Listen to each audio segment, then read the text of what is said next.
Hey guys, how you doing? I hope that you're doing amazing and fantastic and wonderful. It's been a little while. Even though I'm on spring break, you would think like, hey Courtney, you're on spring break. You have tons of time. No. My 4-year-old loves me, which is great. I love him too, but that means I've had no downtime. But alas, my husband took yesterday and today off, and so I have time to film. Coffee. It's my second coffee. Can you tell? I'm so excited. Do you know why I'm excited? Boop, boop, boop, boop, boop. This is Deadly Drafts. This is book 1 of Literary Stitches mystery series by me. And I'm so excited. I have been waiting so long to get this in your guys' hands. So here's the cover, Deadly Drafts.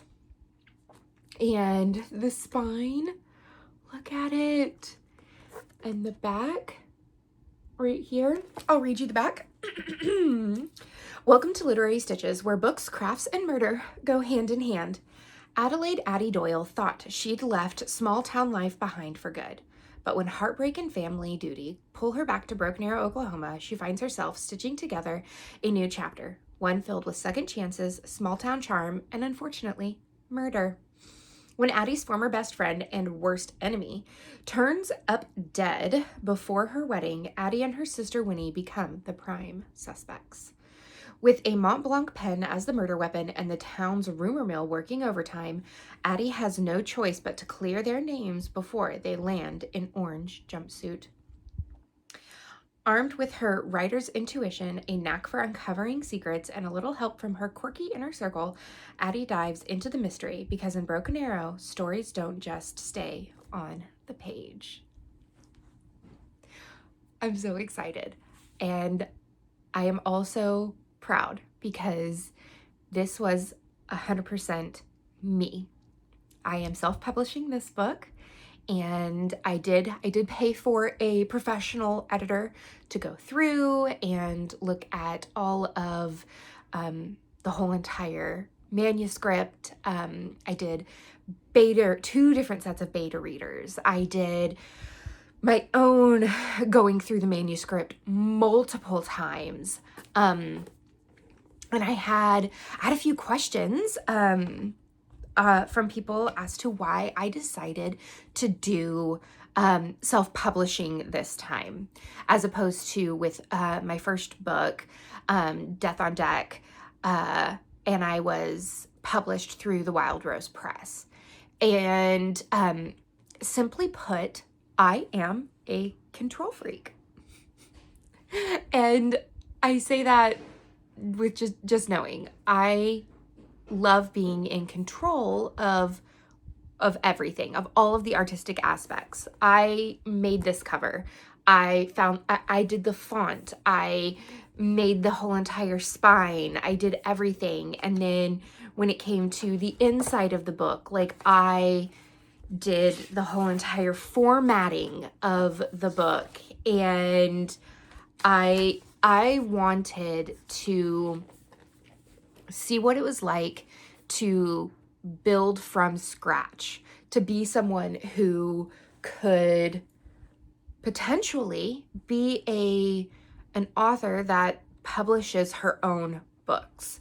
While it's been lovely having a publisher for my Cruise and Crew series, I wanted to be able to see what my creative and artistic talents could come up with.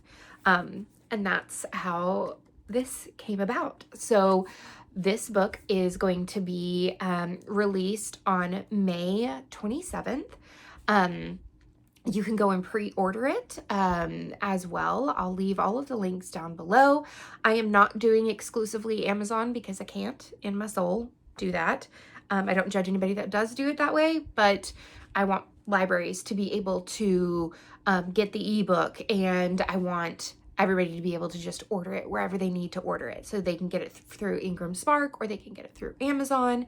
I have not paid for an audiobook narrator yet because this is all coming out of my pocket. That's one thing that is a little bit different than if you did it through a publisher. So like when I went through the Wild Rose Press, they had editors that went through my book, and I didn't have to pay for that. And so like I cut costs myself because I designed the cover, and I did something that normally would have cost an author a lot of money to be able to do. I was able to take on that, but I know where my skills lie, and my skills do not lie in editing. And so I did pay for a professional editor, but that money that I would have paid an audiobook narrator, that like I did for Death on Deck, that went to paying for an editor, because my audiobook from Death on Deck was something that I paid out of my own pocket. And so I know I'm never gonna, make it rich being an author. But so these are, while I would love to be a full-time author one day, as of right now, with one book out, I'm very honest. I still haven't made the amount that I spent on the audiobook narrator on Death on Deck. Like the money that I've made from Death on Deck, I have not been able to recuperate what I spent on the audiobook narrator, if that makes sense. So I need to be able to sort of save up what I make off of the books to sort of break even, if you will. But I'm so excited. Let me read chapter 1 to you. It's only a couple of pages, so here it is. Addie, we need you to come home. My sister Winnie's voice came across the phone line, crinkled with static from halfway across the country. It's Mamo. The cinder block wall in my apartment building prevented clear conversations, but I couldn't miss her constricted and emotional tone. Mamo? Something's wrong with Mamo? No. A parched sensation clawed at my throat, each breath feeling like I was drawing in sawdust instead of air. My head spun, stars dancing at the edges of my vision as oxygen eluded me. I tried to speak, but my lips moved soundlessly, like a fish grasping for water on dry land. She's stable for now, but she's asked for you.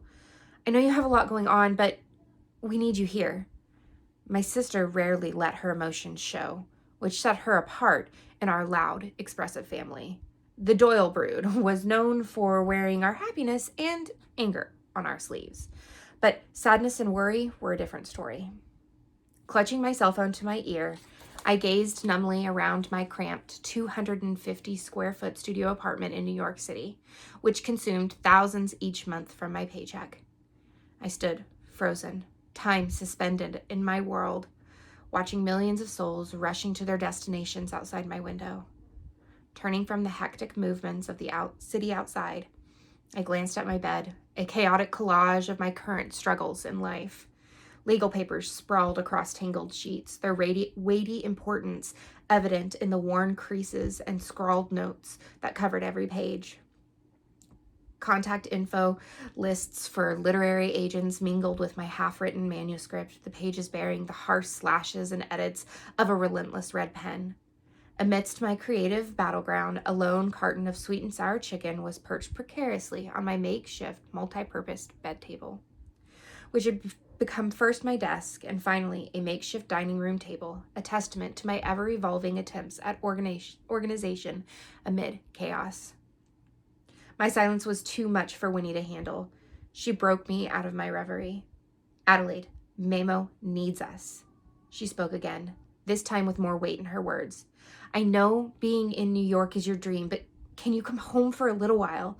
I'm drowning. Mom and Dad are coming for this weekend, but they are putting on a huge exhibit at Kill Me Softly next week, and we'll have to go back on Monday.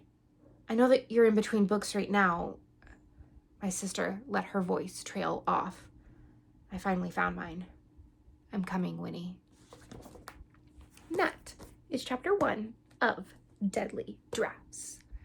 I'm so stoked for this book and this journey, and I'm already over 6,000 words into book 2. Like, I've got my creative passion back, and I am writing and writing and writing.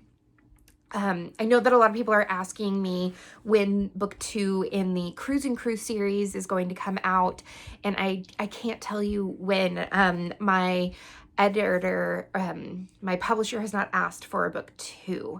So I'm kind of stuck in limbo because when you sign a contract with a publisher, they own your book and your characters and the rights to your story for mine's 5 years. And so I'm having to decide, do I ask for my rights back? Do I like buy my rights back? Do I reach out to them and ask them, do you want a book 2? Because they haven't reached out to me at all. So that is sort of in limbo, but I hope that you will pick up Deadly Drafts and fall in love with Addie and Winnie and Mamo and Oliver and all of my fun characters that I'm absolutely in love with.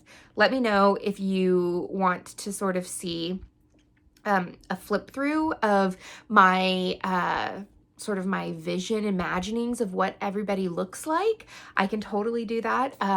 But yeah, I'm super, super stoked for this. I hope that you are too. But that's the end of this chapter of Protagonist. Please give this video a thumbs up and subscribe if you haven't already. And until next time, guys, happy reading. Bye.